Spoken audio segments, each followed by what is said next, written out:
No jantar de aniversário do meu neto, encontrei meu lugar, do lado de fora, perto da lixeira. Meu filho sorriu com desprezo e disse: "Achei que você se sentiria mais à vontade longe da mesa principal." Fiquei em silêncio, peguei meu presente e saí sem dizer uma palavra. Minutos depois, ele ficou pálido e gritou. Existem momentos na vida que funcionam como um espelho cruel, desses que mostram não apenas quem você é, mas quem você se tornou aos olhos de quem deveria te amar. O meu espelho chegou numa sexta-feira de março, no aniversário de 7 anos do Miguel, meu neto, mas não chegou embrulhado em papel colorido. Chegou na forma de uma cadeira plástica branca, posicionada estrategicamente ao lado das lixeiras do quintal. Meu nome é Dalva. Tenho 68 anos, mãos calejadas de 4 décadas costurando sonhos alheios, e um coração que, até aquele dia, ainda acreditava que família era sagrado. Que bobagem, não é? A gente passa a vida inteira construindo castelos para os filhos morarem, e quando percebe, está dormindo do lado de fora, no frio, enquanto eles trancam as portas por dentro. Mas deixa eu te contar direito. Deixa eu te mostrar como uma festa de criança pode destruir o que restava da sua dignidade. E como, às vezes, é preciso perder tudo para finalmente enxergar quem realmente importa. Cheguei na casa do Ricardo, meu filho, às 5 da tarde. Pontual, como sempre fui. Trazia comigo uma caixa de presente embrulhada em papel craft, amarrada com barbante rústico. Dentro, um relógio de bolso que encontrei num antiquário da Rua da Consolação. Paguei R$ 3.200. Uma fortuna? Talvez, mas era de 1920, dourado, com engrenagens à mostra. O tipo de coisa que se passa de avô para neto, entende? O tipo de presente que diz: você faz parte de uma história maior que você mesmo. O portão estava aberto. Balões laranjas e vermelhos, as cores favoritas do Miguel, balançavam presos na cerca. Ouvia risadas vindas do quintal. Aquele som que deveria me aquecer o peito. Mas quando entrei, algo estava errado. Senti no ar. Sabe quando você chega num lugar e as pessoas param de falar? Não todas de uma vez. É mais sutil. Uma pausa aqui, um olhar desviado ali. Fabiana, minha nora, veio me receber. Salto alto, calça de linho bege, blusa de seda. Sempre impecável, sempre fria.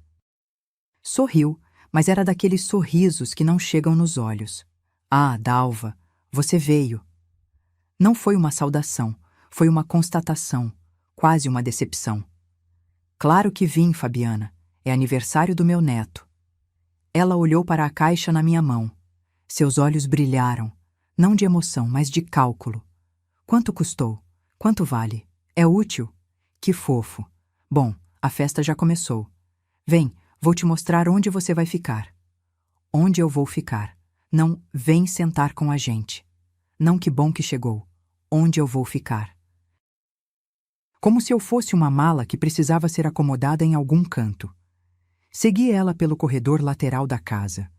Passamos pela sala de jantar, aquela mesa enorme de madeira maciça que eu dei de presente no casamento deles. Já estava posta. Toalha bordada, louças novas, arranjo de flores no centro, cadeiras estofadas ao redor, cada uma com um cartãozinho indicando o nome dos convidados. Vi Marcos, pai da Fabiana, Teresa, mãe dela, Amanda, irmã. Não vi meu nome. Chegamos no quintal. A festa estava linda, admito. Decoração de super-heróis, mesa de doces caprichada, pula-pula no canto. Miguel corria com outras crianças, a felicidade estampada no rostinho. Meu coração apertou. Quando foi a última vez que passei um fim de semana com ele? 2 meses? 3? E então vi. No canto do quintal, perto da área de serviço, ao lado das lixeiras que ainda cheiravam ao lixo da manhã, estava uma mesinha dobrável. Dessas de feira. Plástico branco já amarelado. Uma cadeira. Uma só. "É aqui", disse Fabiana com aquela voz doce que usava quando queria ser cruel. "Achei que você ia preferir um lugarzinho mais tranquilo. Longe da correria das crianças, sabe? para você ficar mais à vontade. Fiquei parada, olhando aquela cadeira, aquele lugar, meu lugar, do lado de fora, do lado do lixo. Foi quando Ricardo apareceu, meu filho, o menino que amamentei, que consolei em noites de febre, que ensinei a andar de bicicleta na pracinha perto de casa. Ele estava diferente, mais duro. Os olhos tinham aquele brilho que eu conhecia bem, o brilho de quem está encurralado e ataca antes de ser atacado. Oi, mãe. Seco, distante. Ricardo, meu filho, feliz aniversário do Miguel, trouxe um presente especial para ele. Ele nem olhou para a caixa, olhou para a mesinha, depois para mim, e sorriu. Um sorriso que eu nunca tinha visto no rosto dele. Um sorriso que doeu mais que qualquer tapa. Achei que você se sentiria mais à vontade longe da mesa principal. Não é mesmo, mãe? Silêncio. O mundo parou. As risadas ao longe viraram um zumbido distante. Senti minhas mãos tremendo, mas mantive o presente firme. Não ia deixar cair. Não ia dar esse gosto. Olhei nos olhos dele. Procurei meu filho ali dentro, mas só encontrei um estranho. Um estranho que eu criei, alimentei, vesti. Um estranho que agora me colocava para comer ao lado do lixo. Não disse nada. Não chorei. Apenas coloquei o presente na cadeira plástica. Virei as costas e saí. Ouvi Fabiana comentar algo com uma convidada enquanto eu atravessava o quintal. Pronto, agora sim a festa pode fluir sem peso morto atrapalhando. Peso morto. Era isso que eu era para eles. Entrei no meu carro, um Palio 2010 que comprei usado, e segurei o volante com força. Respirei fundo, uma vez, duas, três. Não ia chorar ali, não ainda. Liguei o carro e antes de sair, peguei o celular. Fiz uma única ligação. Dr. Mendes, é Dalva. Pode fazer o que conversamos, hoje, agora. Desliguei. Coloquei o carro em movimento. E foi só quando virei a esquina que deixei as lágrimas caírem. Eu não sabia ainda, mas naquele momento, a apenas 20 minutos daquela humilhação, o telefone de Ricardo iria tocar. E tudo, absolutamente tudo, mudaria. Se você quer saber o que aconteceu quando aquele telefone tocou, se inscreva no canal, porque essa história está apenas começando. E o que vem a seguir vai te deixar sem palavras. Mas antes de te contar sobre aquele telefonema que virou o jogo, você precisa entender quem eu sou. Porque essa história não começa numa festa de aniversário. Ela começa muito antes, numa casinha simples do bairro da Penha, onde uma menina de 25 anos sonhava em ser mais do que apenas mais uma. Eu me casei com Arnaldo em 1979. Tinha acabado de fazer 25. Ele, 32. Era contador numa empresa de transportes, ganhava razoavelmente bem para a época. Mas eu tinha outros planos. Não queria depender de ninguém, nem do marido, por mais que amasse ele. Minha mãe tinha me ensinado a costurar quando eu tinha 12 anos. Dizia que mulher precisava ter uma profissão nas mãos, porque marido era igual emprego, podia acabar a qualquer momento. Ela estava mais certa do que imaginava. Comecei costurando na sala de casa. Uma máquina Singer antiga que minha mãe me deu de presente de casamento. Consertos, barras de calça, ajustes em vestidos. 5, 10 reais por serviço. Parecia pouco, mas eu guardava cada centavo numa lata de biscoito escondida no armário da cozinha. Arnaldo achava graça. Meu cofre particular, eu dizia. Ele ria, me beijava a testa, dizia que eu era teimosa demais. Ricardo nasceu em 82, um bebê gordinho, cheio de cólicas, que não me deixava dormir. Mas mesmo assim eu costurava. De madrugada, com ele no colo, o barulho da máquina acalmava o choro dele. Era nós dois contra o mundo, mãe e filho. Pensei que esse vínculo nunca se quebraria. Que ingênua eu fui. Os anos passaram. Ricardo cresceu. Meu negócio também. Em 1990, aluguei um pontinho pequeno na Rua Oriente. 15 metros quadrados. Mas era meu. Coloquei uma placa. Ateliê Dalva, costuras e tecidos finos. Arnaldo ficou orgulhoso. Disse que eu tinha tino comercial, coisa que ele nunca teve. Foi quando a vida resolveu me testar de verdade. 94. Arnaldo chegou do trabalho reclamando de dor de cabeça. É só cansaço, ele disse. 3 horas depois, estava desmaiado no chão da cozinha. AVC. Derrame cerebral. 47 anos. Ele sobreviveu. Mas o Arnaldo que voltou do hospital não era mais o mesmo. Metade do corpo paralisado. Fala arrastada. Precisava de ajuda para tudo. Banho, comida, remédios. Ricardo tinha 12 anos e não sabia como lidar com aquilo. Via o pai assim e fugia para a rua, para os videogames, para qualquer lugar que não fosse casa.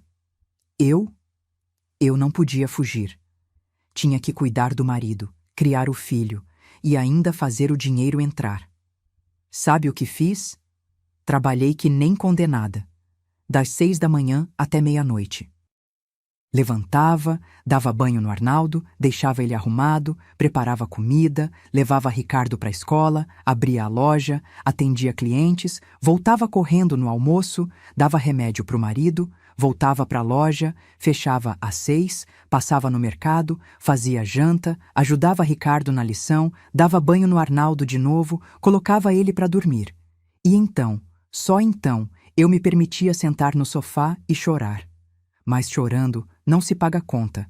Então eu enxugava as lágrimas e voltava para a máquina de costura. Tinha encomendas acumuladas, vestidos de festa, ternos, reformas. Cada ponto que eu dava era um ponto a mais na nossa sobrevivência. Ricardo via tudo isso. Via a mãe se matando de trabalhar. Mas sabe o que ele aprendeu? Que dinheiro caía do céu. Que a vida era fácil.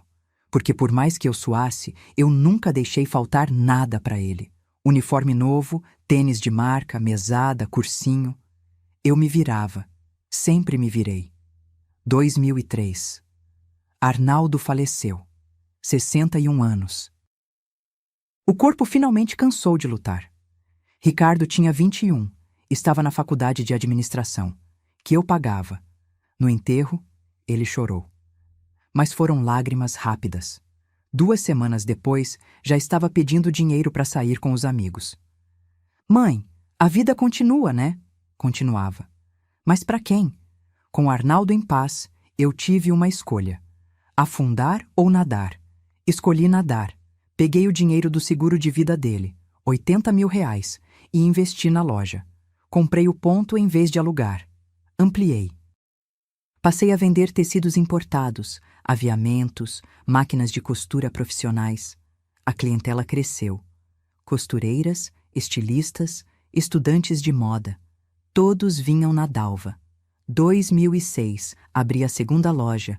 2011, a terceira. Ricardo já estava formado, mas não queria trabalhar com coisa de velho, como ele dizia. Arrumou um emprego numa empresa de eventos. Ganhava mal, mas tinha orgulho demais para admitir. Foi quando ele conheceu a Fabiana.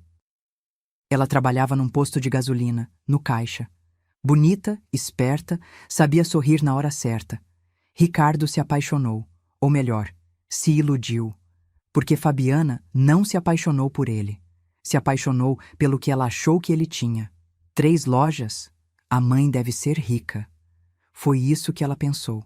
E não estava completamente errada. Casaram em 2015. Eu paguei a festa. R$50 mil. Ricardo queria impressionar os amigos. Fabiana queria impressionar a família dela. Eu só queria ver meu filho feliz. Que idiota, não é? Miguel nasceu em 2018.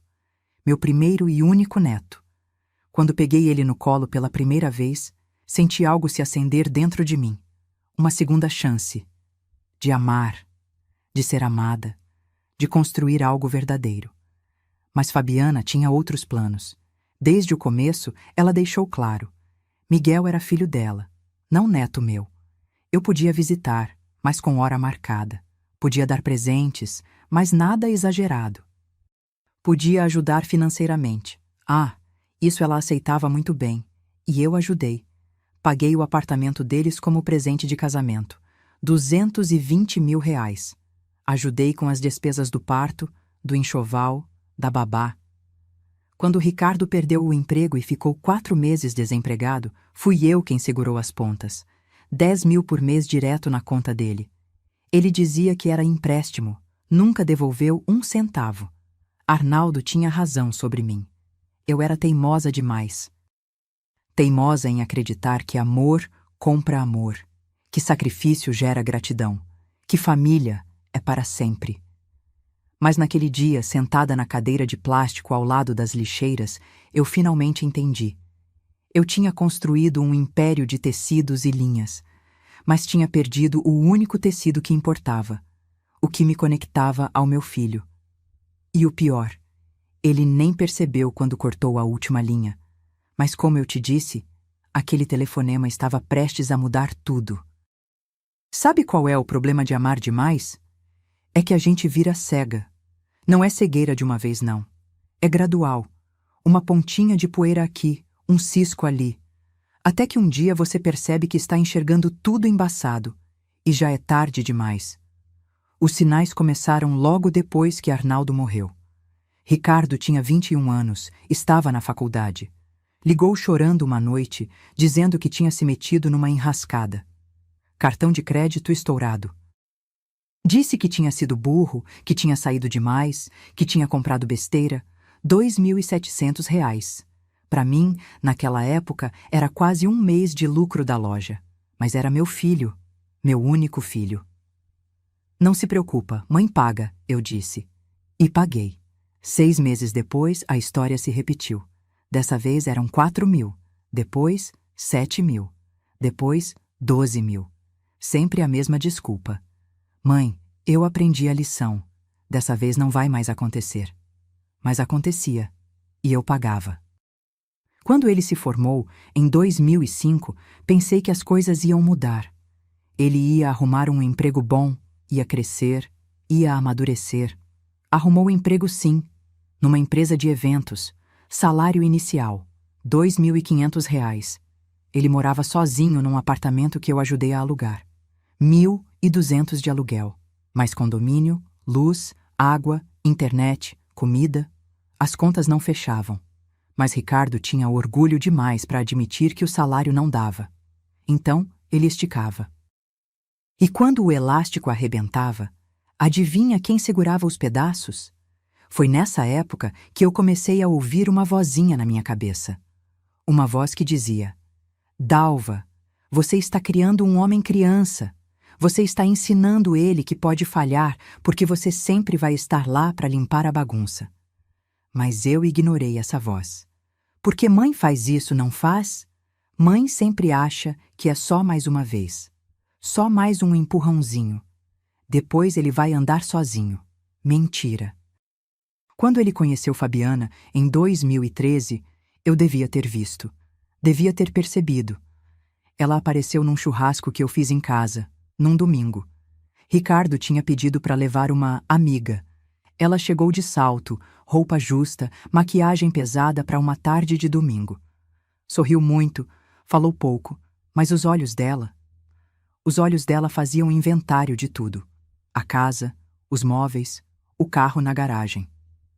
Seu filho me falou que você tem 3 lojas, ela disse, enquanto me ajudava a arrumar a mesa. Não foi um comentário casual, foi uma investigação. Tenho sim, trabalho com tecidos. Que sucesso, nossa! Você deve ter feito uma fortuna. Fortuna. A palavra saiu da boca dela com aquele brilho, aquele interesse que não era em mim, mas no que eu tinha. Eles namoraram 2 anos. Nesse meio tempo, Ricardo continuava vivendo acima do que ganhava. Trocou de carro, financiado, claro, viagens com Fabiana para a praia, roupas de marca, restaurantes caros. E quando o dinheiro acabava no meio do mês, ele ligava. Mãe, você pode me emprestar 2.000? É que surgiu uma emergência. Que emergência? Nenhuma. Ele só não sabia dizer não para Fabiana. E Fabiana tinha gostos caros. O pedido de casamento veio em 2014. Ele chegou em casa, animado, segurando uma caixinha de veludo. Aliança de ouro branco com 3 diamantinhos. Mãe, eu pedi ela em casamento. Ela disse sim. Meu coração deveria ter explodido de alegria, não é? Mas tudo o que eu senti foi um aperto, um pressentimento. Mas engoli seco e sorri. Que maravilha, meu filho. Parabéns. Mãe, a gente queria fazer uma festa bonita. Você acha que dá para ajudar? Ajudar, sempre ajudar. A festa custou R$ 50.000. Eu paguei tudo. Buffet, decoração, convites, fotógrafo, vestido da noiva. 12 mil só no vestido. Fabiana escolheu um modelo importado. Disse que era o dia mais importante da vida dela, que precisava estar perfeita. No dia do casamento, enquanto eu a via entrando na igreja de braço com o pai, pensei: essa menina vai fazer meu filho feliz. Queria tanto acreditar nisso. O apartamento veio como presente de casamento. R$ 220.000. 2 quartos no Tatuapé, numa região boa. Ricardo ficou radiante. Fabiana me abraçou, disse que eu era a melhor sogra do mundo. Mas o abraço dela era frio, calculado. Miguel nasceu em abril de 2018. Quando vi meu neto pela primeira vez, tudo fez sentido de novo. Aquele rostinho enrugado, os olhinhos fechados, as mãozinhas minúsculas, ele era minha redenção, minha segunda chance. Posso pegar ele no colo? Perguntei, com o coração acelerado. Claro, Dalva. Só não acostuma mal, viu? Fabiana riu, mas não era brincadeira. Nos primeiros meses, eu visitava toda semana. Levava fraldas, roupinhas, ajudava com o que precisava. Mas aos poucos, Fabiana começou a colocar limites.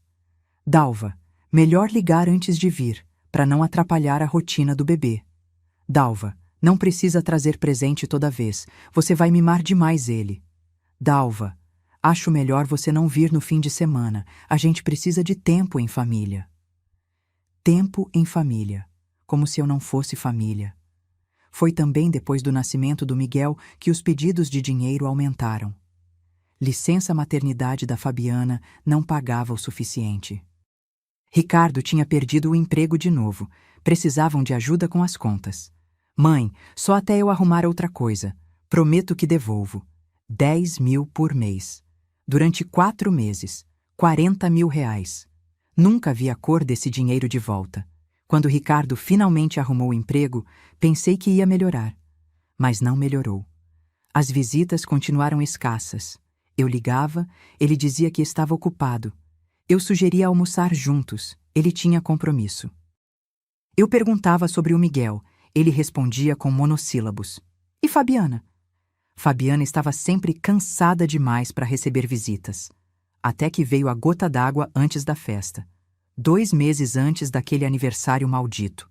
Ricardo me ligou. Voz nervosa, apressada. Mãe, preciso de R$ 120.000. Quase caí da cadeira. Como assim, Ricardo? Pra quê? É uma oportunidade de investimento. Um amigo meu está abrindo uma empresa e se eu entrar agora como sócio, vou ter retorno garantido.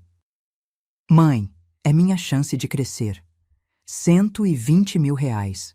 Não era pouco, mas era meu filho. E ele parecia tão convicto, tão esperançoso.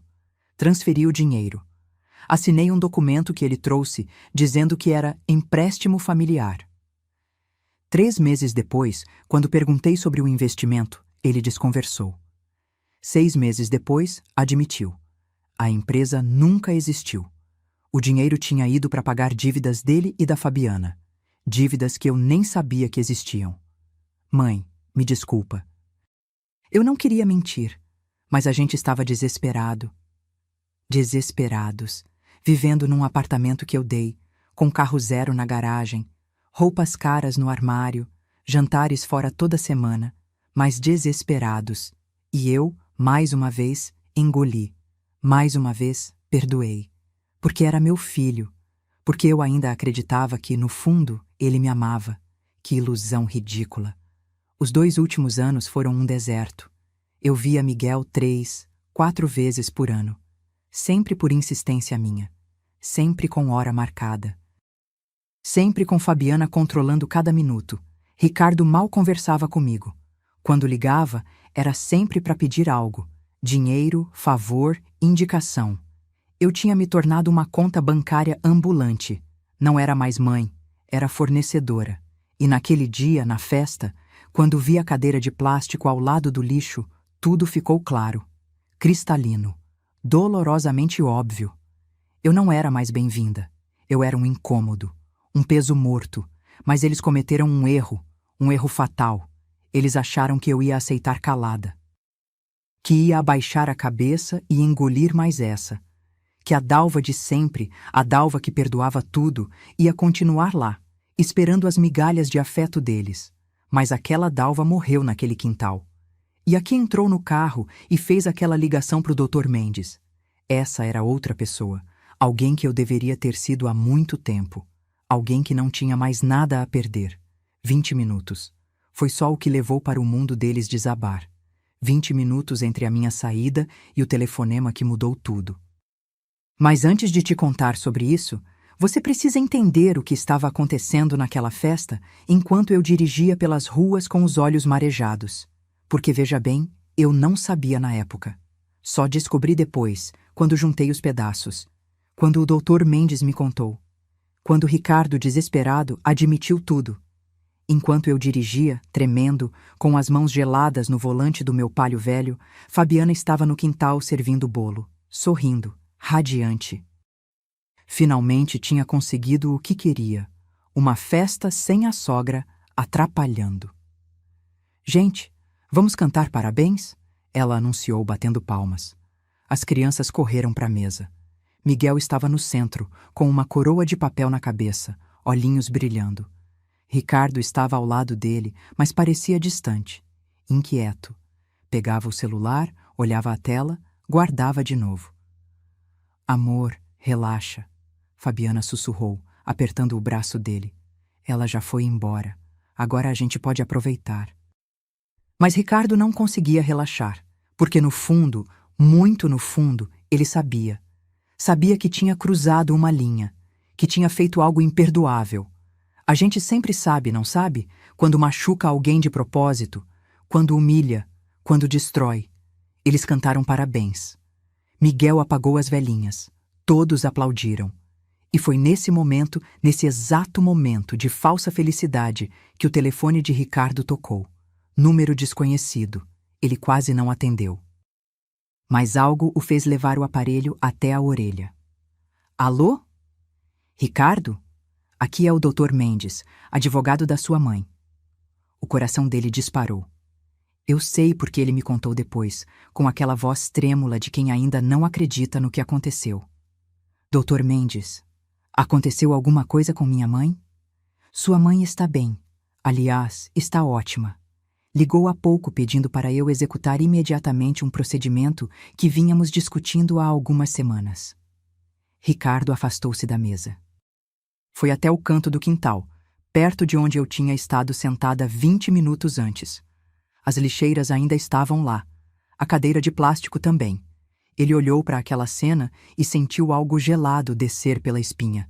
Que procedimento? A doação oficial do imóvel comercial localizado na Rua Aurora, número 432. O registro já está sendo lavrado no cartório. Amanhã de manhã estará concluído. Silêncio. Um silêncio tão profundo que o doutor Mendes achou que a ligação tinha caído. Ricardo, está me ouvindo? Doação? A voz dele saiu rouca. Doação para quem? Para o Instituto São Francisco de Assistência aos Idosos. Sua mãe foi muito clara nas instruções. O imóvel será transferido integralmente, sem ônus, para a instituição. Eles vão transformá-lo numa casa de acolhimento para idosos, em situação de abandono familiar. Abandono familiar. As palavras ecoaram na cabeça de Ricardo como uma sirene. Mas esse imóvel vale quanto? O Dr. Mendes fez uma pausa proposital. Ele sabia exatamente o que estava fazendo. Pela última avaliação de mercado, R$680 mil. É o maior e mais valorizado dos 3 imóveis comerciais que sua mãe possui. Possuía, melhor dizendo. Ricardo sentiu as pernas fraquejarem. Apoiou-se na parede. 680 mil reais, jogados fora, doados para estranhos. Ela não pode fazer isso. Ela não está em sã consciência. Eu vou contestar. Pode tentar, disse o Dr. Mendes, e havia uma frieza educada na voz dele. Mas preciso informá-lo que sua mãe passou por avaliação psicológica completa há 3 semanas. Laudo assinado por 2 psiquiatras independentes atestando plena capacidade mental. Além disso, a doação foi decidida e documentada em vídeo, onde ela explica seus motivos. Está tudo absolutamente legal. Motivos? Que motivos? Outra pausa. Mais longa dessa vez. Talvez você deva conversar com ela sobre isso. Boa noite, Ricardo. A ligação caiu. Ricardo ficou parado, olhando para o celular como se fosse uma cobra venenosa. 680 mil reais. 680 mil reais que ele já considerava seus, que ele já tinha gastado mentalmente, que ele e Fabiana já tinham planejado usar. Por quê? E aqui está o segredo que eu só descobri depois. Eles não estavam apenas sendo egoístas. Eles estavam desesperados. Ricardo tinha dívidas que eu nem imaginava. 53 mil reais espalhados em 4 cartões de crédito, mais 22 mil num empréstimo consignado que ele tinha feito escondido. E Fabiana? Fabiana tinha aberto crediário em 6 lojas diferentes. Roupas, sapatos, bolsas, eletrônicos. 68 mil reais em prestações que eles não conseguiam mais pagar. No total, 143 mil reais de dívidas. E o salário dos 2 juntos não chegava a 10 mil por mês. Eles estavam afundando, e a tábua de salvação deles era eu. Ou melhor, era minha herança. Nos últimos 6 meses, Ricardo e Fabiana tinham desenvolvido um plano que me arrepia até hoje quando penso nele. Eles tinham visitado 3 casas de repouso. Não as boas, não, as baratas. Aquelas que cobram 2.800 por mês e colocam 4 idosos num quarto minúsculo. Comida ruim, roupa velha, cheiro de mofo e desinfetante.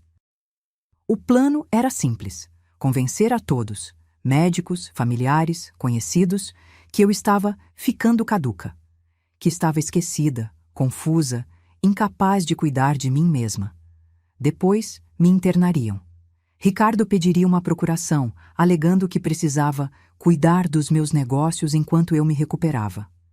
E com essa procuração, ele venderia tudo: os 13 imóveis comerciais, o apartamento. Liquidaria os investimentos, mais de 1.200.000 reais no total. Pagaria as dívidas. Ficaria com o resto. E eu ficaria esquecida num asilo vagabundo até morrer. Fabiana tinha até escolhido o lugar. Casa de repouso Recanto do Sol, bairro periférico. 2.800 reais por mês. Ela tinha pegado o folheto, mostrado para o Ricardo. Olha, amor, é dentro do nosso orçamento. E fica longe, ninguém vai ficar visitando, perguntando. Ricardo tinha hesitado. Por um momento, um único momento, sua consciência tinha gritado. Mas Fabiana tinha sido persuasiva. Seu filho, ela vai ficar bem cuidada, e a gente finalmente vai poder respirar, pagar nossas contas, dar uma vida melhor pro Miguel. Você não quer isso? Uma vida melhor pro seu filho?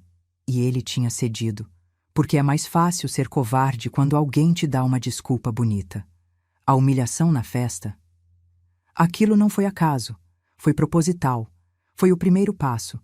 Mostrar aos convidados que eu estava estranha, deslocada, não estava mais bem. Plantar a semente. Para que depois, quando começassem a falar em me internar, as pessoas dissessem: "Ah, sim, eu vi na festa do neto, ela realmente estava fora do normal." Mas eles subestimaram uma coisa. Me subestimaram. Quando Ricardo desligou o telefone, Fabiana veio correndo até ele. Quem era? Ele olhou para ela, e pela primeira vez em muito tempo sentiu raiva. Raiva dela. Raiva de si mesmo, raiva do monstro que eles tinham se tornado. Era o advogado da minha mãe. E daí? O que ele queria? Ela doou a Rua Aurora. Fabiana ficou branca. Branca igual cera de vela. Doou? Como assim doou? Doou para um instituto de idosos, 680 mil reais. Foram embora. E então Fabiana fez algo que ninguém esperava. Ela gritou, berrou. No meio da festa, na frente de todos os convidados, ela perdeu completamente o controle. Aquela velha louca, aquela insana, ela não pode fazer isso. Esse dinheiro é nosso. Os convidados ficaram paralisados. As crianças pararam de brincar. Miguel começou a chorar. E Ricardo, pela primeira vez, viu Fabiana pelo que ela realmente era.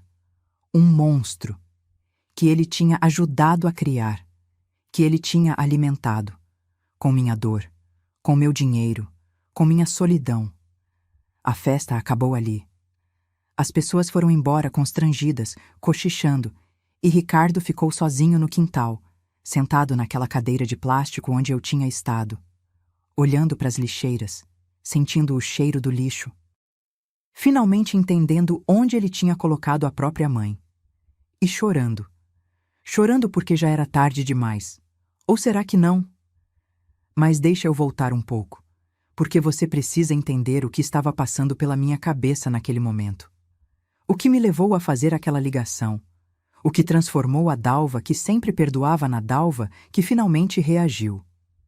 Quando entrei no carro, não saí dirigindo imediatamente. Fiquei ali, parada, com as mãos no volante, olhando para o retrovisor. Vendo aquela casa onde meu filho morava. A casa que eu ajudei a pagar. Onde meu neto estava crescendo. E onde eu, aparentemente, não era mais bem-vinda. Sabe qual foi o pior? Não foi a cadeira de plástico.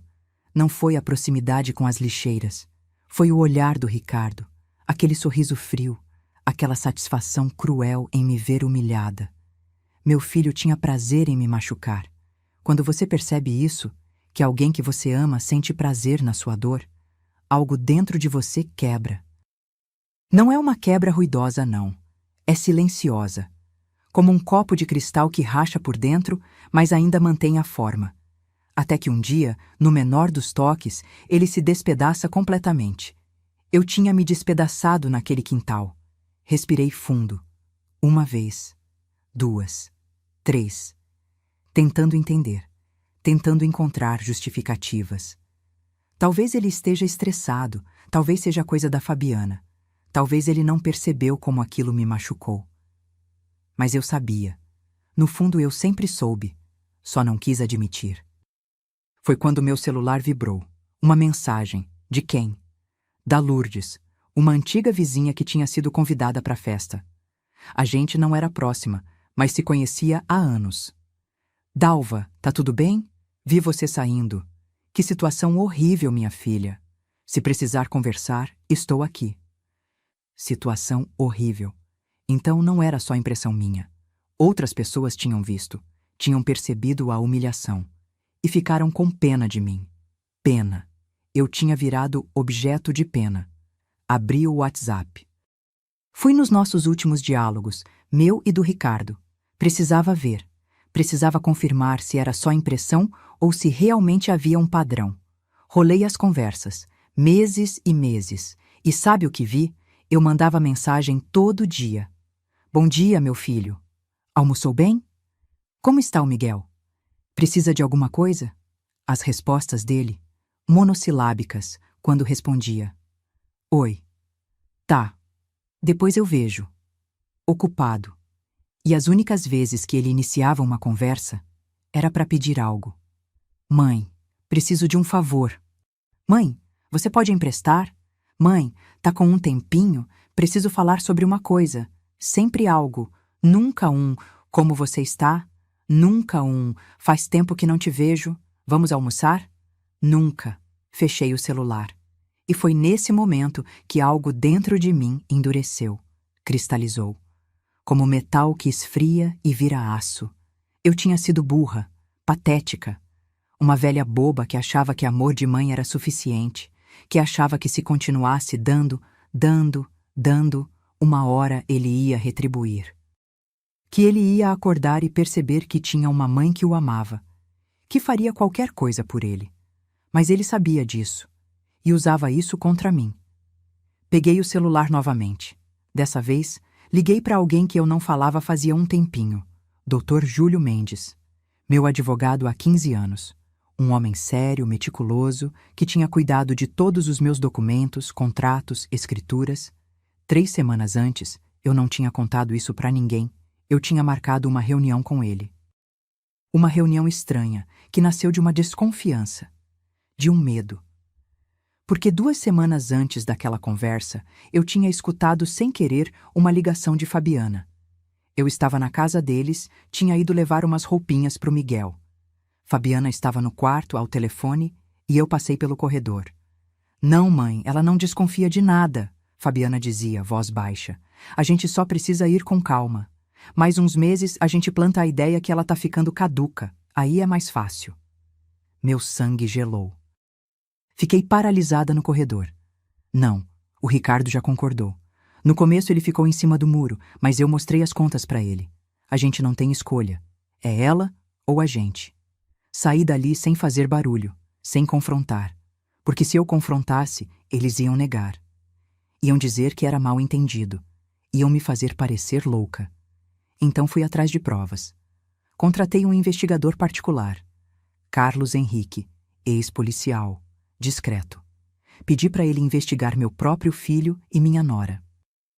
Descobrir onde eles estavam indo, com quem falavam, o que faziam. Custou caro. R$ 8.000 por 2 semanas de trabalho. Mas valeu cada centavo. Ele descobriu as visitas às casas de repouso. Descobriu as dívidas escondidas. Descobriu conversas entre Ricardo e Fabiana sobre quando a velha morrer. Descobriu tudo.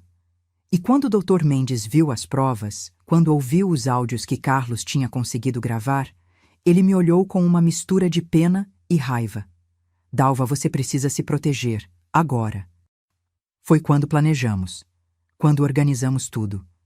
Dr. Mendes me mandou fazer avaliação psicológica completa. 2 psiquiatras diferentes. Laudos técnicos atestando que eu estava em perfeita sanidade mental. Gravamos um vídeo onde eu explicava, com detalhes, por que estava tomando certas decisões. Tudo documentado, tudo legal, tudo blindado contra qualquer tentativa de contestação. Mas eu só vou executar se você me autorizar, Dr. Mendes tinha dito. Quando você sentir que é a hora. A hora tinha chegado. Naquele carro, naquele momento. Ele atendeu no segundo toque. Dalva, está tudo bem? Dr. Mendes, minha voz saiu firme, mais firme do que eu esperava. Pode fazer o que conversamos, hoje, agora. Silêncio do outro lado. Então, tem certeza absoluta? Absoluta. A Rua Aurora? Sim, para o Instituto São Francisco. Como planejamos? Entendido. Vou ligar para o Ricardo em 20 minutos para informá-lo oficialmente. Como procurador dos seus interesses, preciso fazer isso. Perfeito. Dalva, você está bem? Emocionalmente? Essa pergunta me pegou desprevenida. Lágrimas arderam nos meus olhos, mas não caíram. Ainda não. Estou, doutor. Pela primeira vez em muito tempo, estou bem.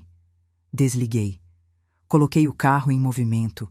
E foi só quando virei a esquina, quando aquela casa desapareceu do retrovisor, que eu deixei as lágrimas finalmente caírem. Mas não eram lágrimas de tristeza. Não apenas. Eram lágrimas de raiva, de decepção, de perda, mas também de alívio. De libertação. Porque pela primeira vez na minha vida, eu não estava salvando meu filho. Estava salvando a mim mesma. Dirigi para as lojas. Fechei tudo. Fui para o meu apartamento. Sentei no sofá da sala. Aquele sofá velho, surrado, que Arnaldo e eu compramos há 30 anos. Liguei a televisão só para ter barulho ao fundo. Mas não prestava atenção em nada. Ficava imaginando a cena. O celular do Ricardo tocando. A voz do Dr. Mendes. A notícia caindo como uma bomba. E sabem o que eu senti? Poder. Pela primeira vez em 68 anos, eu tinha poder. Não poder sobre eles. Isso nunca me interessou. Mas poder sobre mim mesma. Sobre minhas escolhas. Sobre meu próprio destino. Ricardo tinha me colocado ao lado do lixo? Então eu ia mostrar para ele o que acontece quando você trata alguém como lixo por tempo demais. Aquela pessoa se levanta, se sacode e vai embora, levando tudo com ela. Meu celular tocou 10, 15 vezes naquela noite. Ricardo, Fabiana, Ricardo de novo. Números desconhecidos. Provavelmente eles usando telefones de outras pessoas. Não atendi nenhuma ligação. Deitei na cama, olhei para o teto e, pela primeira vez em anos, dormi em paz. Porque eu sabia que tinha feito a coisa certa. Finalmente.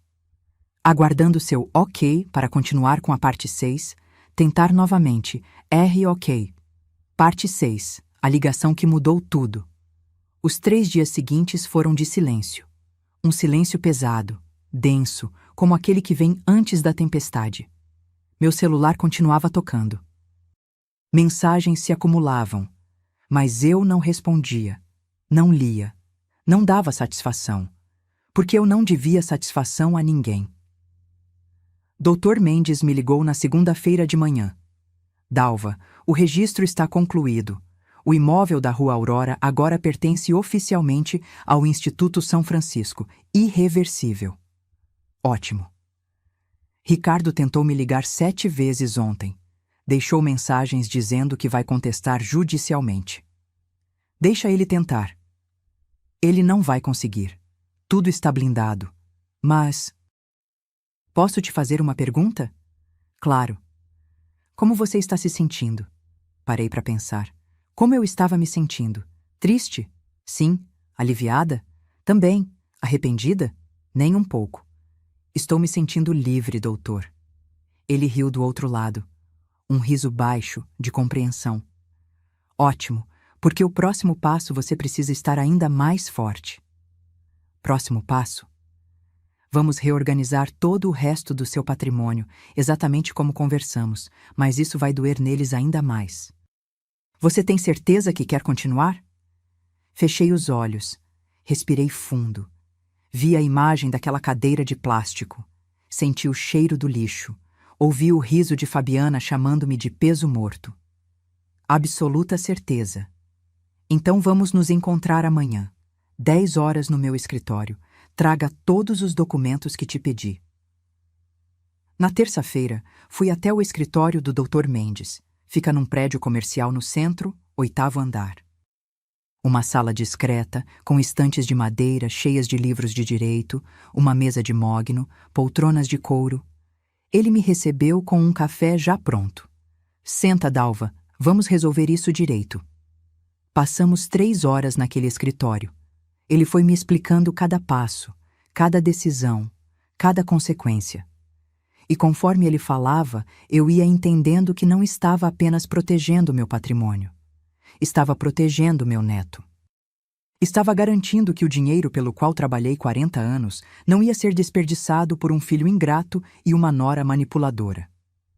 Primeiro, disse Dr. Mendes, colocando uma pasta na minha frente. Os 2 imóveis comerciais restantes, Rua Jacinto e Avenida Angélica.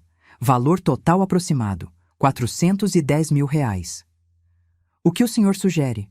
Trust irrevogável em nome do Miguel. Ele só pode acessar quando completar 25 anos.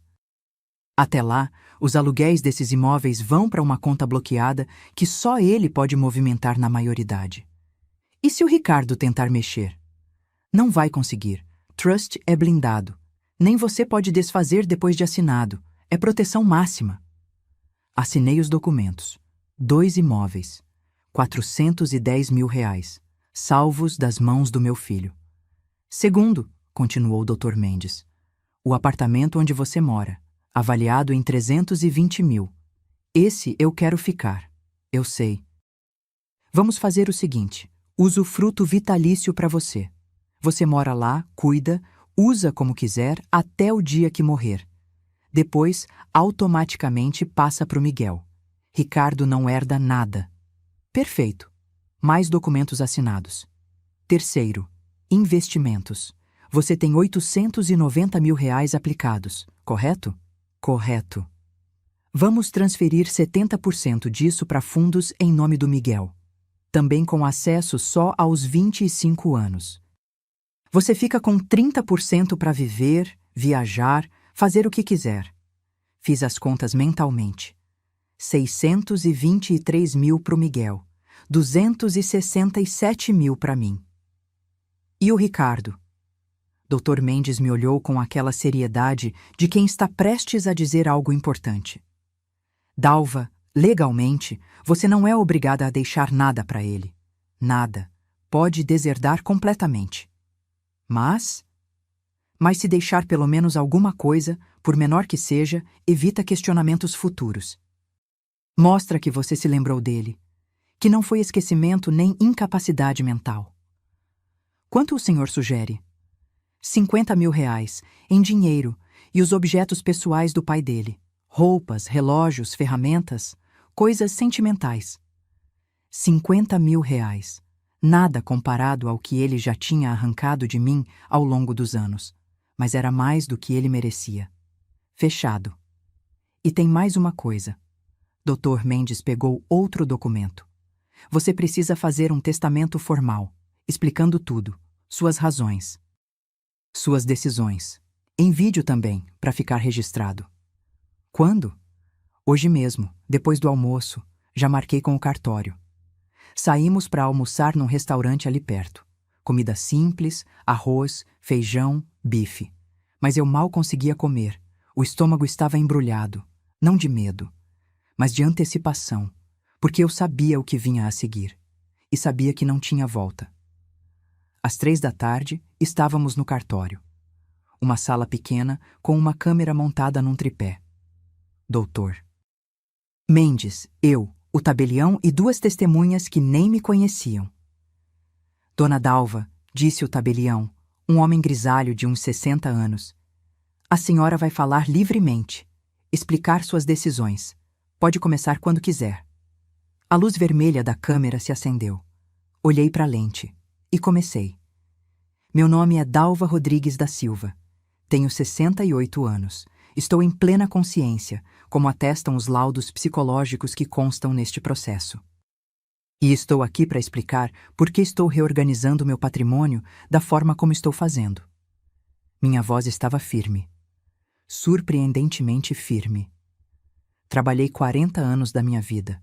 Costurei, vendi tecidos, construí 3 lojas do zero. Criei meu filho sozinha depois que meu marido ficou doente.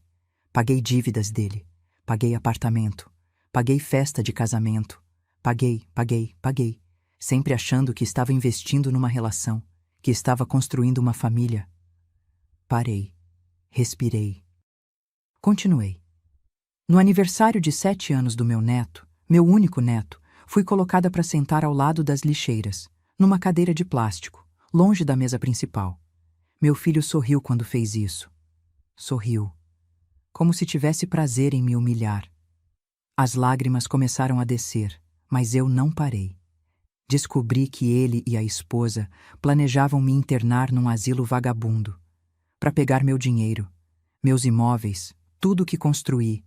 Descobri que para eles eu não sou mãe. Sou uma conta bancária ambulante. Enxuguei as lágrimas com as costas da mão. Então decidi, se eu sou apenas dinheiro para os olhos deles, que seja. Mas esse dinheiro não vai para as mãos deles, vai para o meu neto, vai para instituições que cuidam de pessoas como eu, idosas, abandonadas, esquecidas. Vai para qualquer lugar, menos para quem me tratou como lixo. Olhei diretamente para a câmera, firme, decidida. Ricardo, meu filho, se você está vendo isso, saiba, eu te amei. Te amo ainda. Mas amor não é se deixar pisar. Amor não é aceitar humilhação. Amor não é ser trouxa a vida inteira esperando migalhas de afeto. Você vai receber 50 mil reais e as coisas do seu pai. O resto vai para quem realmente precisa. E para o Miguel, quando ele tiver idade para saber o valor das coisas. Silêncio. O tabelião fez um gesto indicando que eu podia parar, mas eu tinha mais uma coisa para dizer. E se alguém, algum dia, questionar se eu estava em perfeito juízo quando fiz tudo isso, estava. Estava mais lúcida do que nunca, porque pela primeira vez na minha vida, eu escolhi a mim mesma. A luz vermelha se apagou. Assinei os documentos finais. Tudo registrado, tudo oficial, irreversível. Quando saí do cartório, o sol estava se pondo. O céu tinha aquele tom alaranjado, quase vermelho. Lindo. Eu parei na calçada só para olhar. Dr. Mendes veio ao meu lado. Como você está? Sorri. Um sorriso pequeno, mas verdadeiro. Estranhamente bem. Dalva, você sabe que agora eles vão vir atrás de você, né? Vão tentar reverter, vão implorar, vão fazer drama. Eu sei. Você está preparada? Olhei para o céu mais uma vez, depois para o Dr. Mendes. Estou, porque eu não tenho mais nada a perder. E eles acabaram de perder tudo. Naquela noite, deitada na minha cama, com o silêncio do apartamento me envolvendo, eu senti algo que não sentia há anos. Paz. Não era a paz de quem está feliz, era a paz de quem finalmente fez o que precisava ser feito. De quem olhou para o espelho e reconheceu a pessoa refletida. Eu tinha recuperado minha dignidade. E ninguém, absolutamente ninguém, ia tirar isso de mim nunca mais. Na quinta-feira, 3 dias depois da festa, eles finalmente apareceram. Eu estava na loja da Rua Jacinto, aquela que agora pertencia ao trust do Miguel, mas que eu ainda administrava, quando a campainha tocou às 10 da manhã. Olhei para a porta. E lá estavam eles, Ricardo e Fabiana. Meu coração disparou por um segundo. Mas respirei fundo, eu estava preparada. Tinha ensaiado esse momento na minha cabeça 1000 vezes. Bom dia, disse, continuando a organizar uns rolos de tecido no balcão. Ricardo estava pálido. Olheiras profundas. Parecia que não dormia direito há dias. Fabiana, ao contrário, estava impecável como sempre. Mas os olhos dela... Os olhos tinham aquele brilho duro, raivoso. Mãe, a gente precisa conversar, disse Ricardo, voz rouca. Então conversem, a loja está aberta. Aqui não, na sua casa, em particular. Olhei bem para ele, para o meu filho. Procurei algum traço de arrependimento genuíno, de dor, de amor. Mas só vi desespero. Desespero de quem perdeu algo valioso. O que vocês têm para dizer, podem dizer aqui mesmo. Fabiana deu um passo à frente. As narinas dilatadas, a mandíbula travada. Dalva, a gente sabe o que você fez. E é um absurdo. Você não pode doar nosso patrimônio assim, sem consultar a família. Nosso patrimônio. Notou? Não seu. Nosso. Patrimônio meu, corrigi calmamente, que eu construí com meu suor, e eu faço com ele o que eu bem entender. Mas a gente é sua família, Ricardo quase gritou. Eu sou seu filho, Miguel é seu neto. Como você pode tirar tudo da gente assim? Apoiei as mãos no balcão. Olhei bem nos olhos dele. Ricardo, me responde uma coisa. Quando você me colocou para sentar ao lado das lixeiras na festa do seu filho, você pensou em mim como família? Silêncio. Ele abriu a boca. Fechou. Não tinha resposta. E quando vocês foram visitar aquelas casas de repouso baratas, continuei, voz firme, vocês pensaram em mim como família? Ou pensaram em mim como um problema que precisava ser resolvido? Ricardo ficou branco. Branco que nem papel. Como você sabe disso? Ah, Ricardo. Sorri. Um sorriso triste. Você realmente achou que eu ia ficar sentada esperando vocês me internarem? Que eu ia deixar vocês pegarem tudo que eu construí sem fazer nada? Foi a vez de Fabiana empalidecer. Você nos investigou? Investiguei. E descobri muita coisa interessante. Peguei uma pasta que estava embaixo do balcão. Coloquei na frente deles com um baque seco. Abri. Dentro, fotografias, documentos, prints de conversas. Vocês foram visitar 3 casas de repouso em 2 meses. Casa de repouso. Recanto do Sol foi a escolhida, não foi? 2.800 por mês. 4 idosos por quarto. Comida ruim. Cheiro de mofo. Ricardo tentou falar, mas eu levantei a mão. Não. Agora quem fala sou eu. Vocês ficaram 6 meses planejando como me tirar de cena, como me fazer parecer louca, incapaz, como pegar uma procuração e vender tudo. Mais de R$ 1.200.000. Era esse o valor da minha vida para vocês, não é? As lágrimas começaram a descer pelo rosto do Ricardo. Mas não eram lágrimas de arrependimento. Eram lágrimas de desespero, de quem foi pego. Mãe, eu não queria. Foi a Fabiana que... Não! Fabiana explodiu. Não joga isso em mim. Você concordou com tudo. Você assinou os papéis das casas de repouso. Você foi junto nas visitas. E ali, bem na minha frente, eles começaram a se implodir. A jogar a culpa um no outro. Você que estava desesperada por causa das dívidas, Ricardo gritou. Dívidas que você também fez. Aquele carro importado foi ideia de quem? Aquelas viagens para a praia todo mês? Você gastou R$ 68.000 em roupa. 68 mil!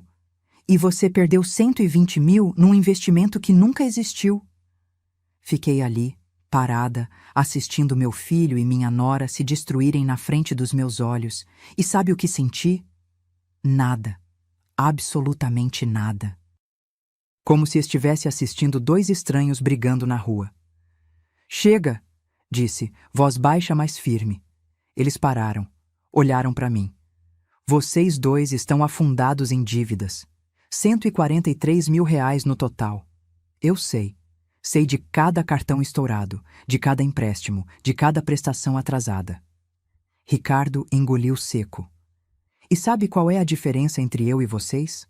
Quando eu estava com dificuldade, eu trabalhava mais. Eu me virava. Eu não planejava internar minha família num asilo vagabundo para roubar dinheiro. A gente não ia roubar, Fabiana berrou. A gente ia só administrar. Você ia ficar bem cuidada. Ri.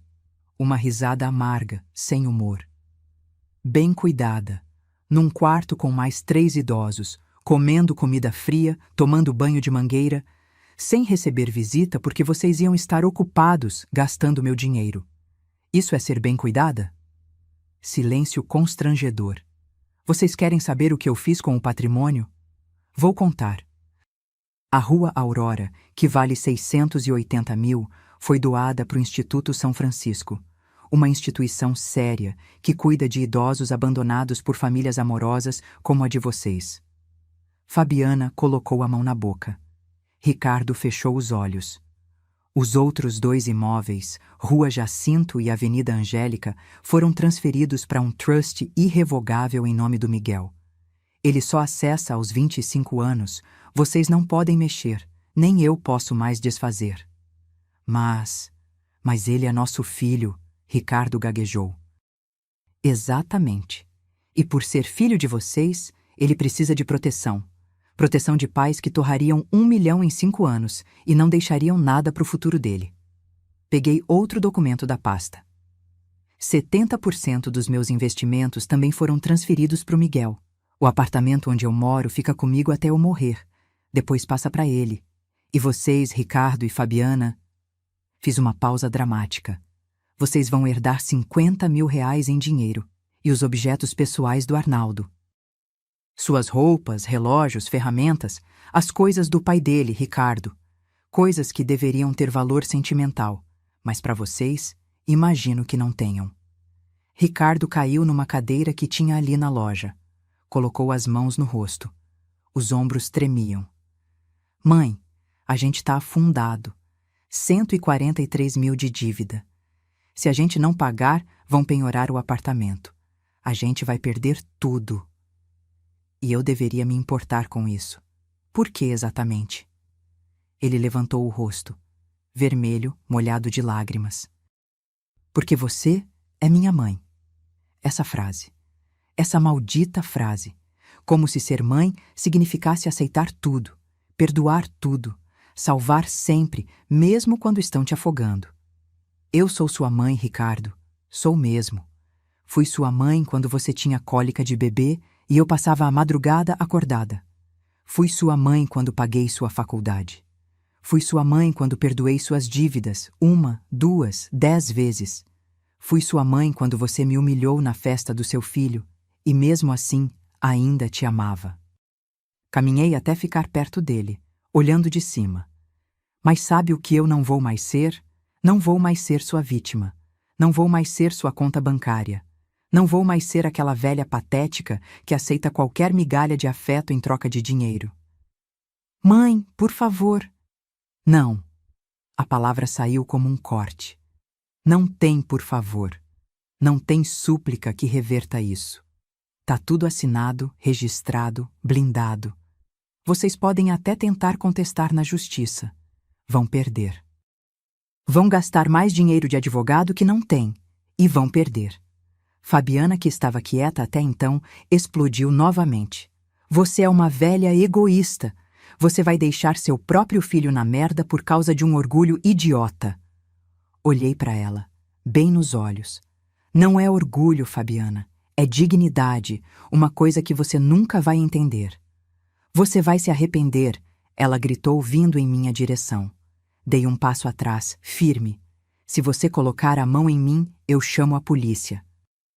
E aí vocês vão ter mais um problema para resolver. Ela parou, tremendo de raiva. Ricardo levantou, puxou Fabiana pelo braço. Vamos embora. Ela não vai mudar de ideia. Ele estava certo. Eu não ia. Eles foram até a porta. Ricardo parou, virou-se para mim uma última vez. E o Miguel? Você vai abandonar seu neto também? Essa doeu. Doeu como uma facada. Não. Miguel eu não abandono, mas o acesso a ele vai ser através da justiça agora. Vou entrar com pedido de convivência. Um juiz vai decidir. Você não vai conseguir. Vamos ver. Eles saíram batendo a porta. O sino da loja tilintou alto, estridente. Fiquei sozinha, no silêncio, com o coração batendo forte, as mãos tremendo. Sentei na cadeira onde Ricardo tinha estado e, finalmente, deixei as lágrimas caírem. Mas não eram lágrimas de arrependimento. Eram lágrimas de alívio, porque pela primeira vez eu tinha dito tudo o que precisava dizer e não tinha voltado atrás. Os 2 meses seguintes foram os mais difíceis da minha vida. Não pela falta de dinheiro. Eu ainda tinha minhas lojas, meus aluguéis, minha aposentadoria. Mas pela solidão, pela ausência, pelo vazio que o Miguel deixava. Porque, veja bem, eu podia estar brava com Ricardo e Fabiana. Podia ter cortado eles da minha vida financeira. Mas o Miguel? O Miguel era inocente em tudo isso. Era uma criança de 7 anos que não tinha culpa de ter pais manipuladores. E eles sabiam disso. Sabiam que essa era minha fraqueza. E usaram contra mim. Bloquearam meu número. Instruíram a escola a não me deixar buscar o Miguel. Quando eu aparecia na porta deles, não abriam. Deixavam o interfone tocar, tocar, tocar. E eu ali, parada que nem idiota, apertando o botão, sabendo que eles estavam lá dentro, ouvindo. Foi na 3ª semana que tomei a decisão. Liguei para o Dr. Mendes. Quero entrar com pedido de convivência do neto, direito de avó. Dalva, você tem certeza? Isso vai gerar mais conflito ainda. Tenho.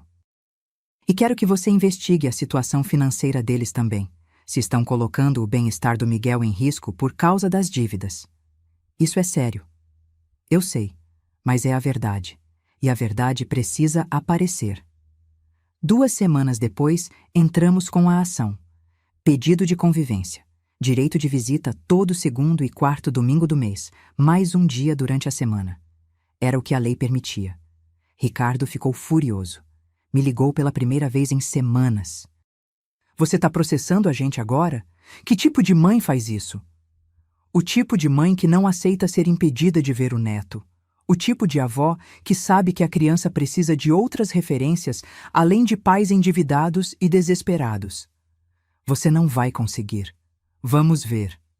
Mas enquanto o processo judicial andava devagar, porque justiça no Brasil é assim, né? Devagar como lesma, eu fui tomando outras atitudes. Voltei a viver. Parece simples, mas não era. Porque eu tinha passado os últimos 10 anos vivendo em função do Ricardo. E antes disso, em função do Arnaldo doente. E antes disso, em função da loja. Eu nunca tinha vivido por mim. Comecei devagar. Matriculei-me numa academia. Hidroginástica, 3 vezes por semana.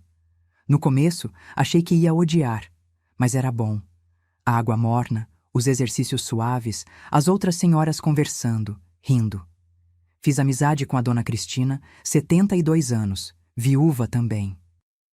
Ela me disse algo que ficou gravado. Dalva, a melhor vingança é ser feliz, quando eles virem você, bem, vivendo, sorrindo. Aí sim vão entender o que perderam. Também voltei para o Instituto São Francisco, não só como doadora, mas como voluntária. Todo sábado de manhã eu ia lá.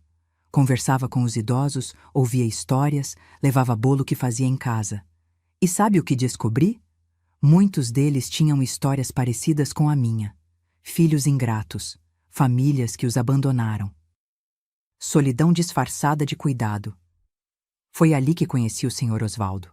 83 anos, ex-contador, morador do Instituto há 5 anos. Os filhos tinham pegado a casa dele, vendido, prometido cuidar dele. Resultado? Deixaram ele lá e nunca mais voltaram. Mas eu tô bem aqui, viu, Dalva? Ele dizia, sorrindo com aquele sorriso banguela. Tenho teto, comida, amigos, tenho mais dignidade aqui do que tinha na casa deles, sendo tratado como estorvo. Era verdade. O instituto era simples, mas digno. Quartos limpos, comida boa, atividades, respeito.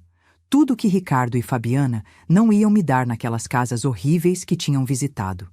Um dia, conversando com a diretora do instituto, Dona Marília, ela me disse: Dalva, aquele imóvel que você doou vai mudar a vida de muita gente. A gente está reformando, vai virar um anexo, mais 20 vagas. 20 idosos que vão ter um lugar digno para viver. Meus olhos encheram de lágrimas. Lágrimas boas dessa vez. É pouco perto do que vocês fazem. Não, minha filha, é muito, porque vem do coração, e a gente sente isso. Foi também nessa época que comecei a viajar. Nada extravagante. Passeios de um dia com o pessoal da hidroginástica. Fomos para Campos do Jordão num sábado. Outro dia, praias do litoral norte. Coisas simples, mas que me enchiam de uma alegria que eu não sentia há anos. Comprei roupas novas, não porque precisava impressionar alguém, mas porque eu merecia. Cortei o cabelo diferente. Mais curto, mais moderno. A cabeleireira disse: Nossa, dona Dalva, a senhora ficou 10 anos mais jovem. E sabe o que era engraçado? Quanto mais eu me cuidava, mais eu me distanciava da ideia de ser aquela velha coitada que o Ricardo e a Fabiana tinham na cabeça. Eu não era coitada. Era uma mulher independente, de 68 anos, dona de um patrimônio que ela mesma construiu. O processo judicial levou 3 meses. 3 meses de idas e vindas, audiências, avaliações psicológicas. Ricardo e Fabiana tentaram me pintar como desequilibrada, como alguém que tinha surtos e não tinha condições de conviver com uma criança. Mas o Dr. Mendes foi cirúrgico. Apresentou os laudos psicológicos, apresentou testemunhas, clientes da loja, professoras da hidroginástica, a diretora do instituto, todas falando da Dalva equilibrada, lúcida, saudável. E então ele apresentou a bomba, a investigação financeira de Ricardo e Fabiana, R$ 143 mil em dívidas. 3 processos de cobrança correndo, salários dos 2 somados, R$ 8.500. Despesas mensais, mais de 12 mil. As contas não fechavam. Estavam atrasando condomínio, IPTU, até mesmo a mensalidade da escola do Miguel. O juiz olhou aqueles documentos com uma expressão grave.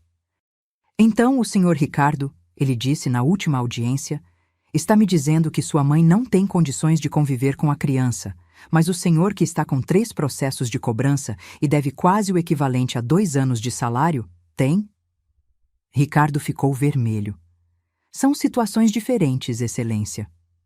Não me parece. Na verdade, me parece que a senhora Dalva é a pessoa mais equilibrada financeira e emocionalmente nessa sala.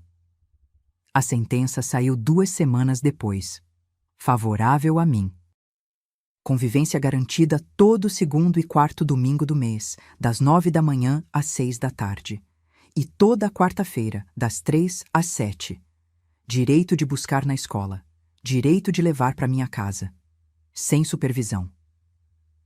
Quando o Dr. Mendes me ligou com a notícia, sentei na cadeira e chorei. Chorei porque ia ver meu neto. Chorei porque tinha vencido. Chorei porque pela primeira vez a justiça tinha me enxergado. O primeiro domingo chegou. 9 da manhã, toquei o interfone.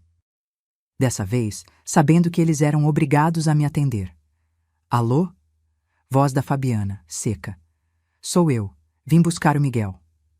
Silêncio. Depois, o portão abriu. Subi. A porta do apartamento estava entreaberta. Empurrei. Fabiana estava na sala, de braços cruzados. Ricardo em pé, perto dela. Miguel! Chamei. Ele apareceu correndo do quarto. E quando me viu, o rostinho dele se iluminou. Vovó! Pulou nos meus braços. Cheirinho de shampoo de criança, abraço apertado, risada gostosa. Oi, meu amor. A vovó estava com tanta saudade. Eu também, vovó. Você sumiu. Olhei para Ricardo. Ele desviou o olhar. Não sumi não, meu anjo. Só estava resolvendo umas coisas, mas agora a gente vai poder se ver todo domingo. Que tal? Sério? Todo domingo? Todo domingo. Os olhos dele brilharam. Fabiana pigarreou, forçada. Às 6 ele tem que estar de volta. Às 6 em ponto, confirmei. Peguei a mochilinha que ela tinha preparado. Roupas, lanches. Segurei a mão do Miguel. Olhei uma última vez para o Ricardo. Até às 6. Saímos. E quando a porta se fechou atrás de mim, senti uma onda de vitória tão grande que quase me derrubou. Passei o dia inteiro com o Miguel. Levei ele no parque, compramos pipoca, brincamos no balanço. Almoçamos num restaurante simples, mas gostoso. Ele falou da escola, dos amigos, dos desenhos que gostava. E eu? Eu só ouvia, guardando cada palavra, cada sorriso, cada momento. Às 6, trouxe ele de volta. Toquei o interfone. Alô? Ricardo dessa vez. Trazendo o Miguel.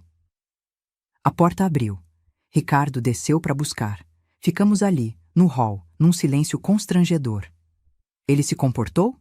Perguntou sem me olhar. Perfeitamente. É um menino educado, amoroso. Ricardo olhou para o filho, depois para mim. Mãe, eu... Não, Ricardo, não agora. Talvez um dia a gente consiga conversar de verdade, mas não hoje. Ele assentiu. Pegou a mão do Miguel. Vamos, filho. Tchau, vovó. Até domingo. Até domingo, meu amor. Vi eles entrarem no elevador. E fiquei ali, sozinha no hall, com um sorriso no rosto. Eu tinha perdido meu filho, mas tinha recuperado meu neto. E, acima de tudo, tinha recuperado a mim mesma. 6 meses se passaram desde aquela sentença.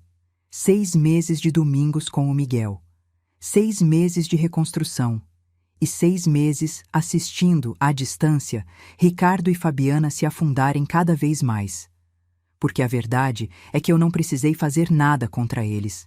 Eles se destruíram sozinhos. Foi numa quarta-feira à tarde, quando eu estava buscando o Miguel na escola, que percebi algo diferente. Ele estava mais quieto que o normal. Abraçou minha perna com força quando me viu, mas não falou nada no caminho para o carro. Tá tudo bem, meu amor?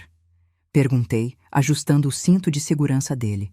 Ele olhou pela janela, os olhinhos marejados. Vovó, por que papai e mamãe brigam tanto?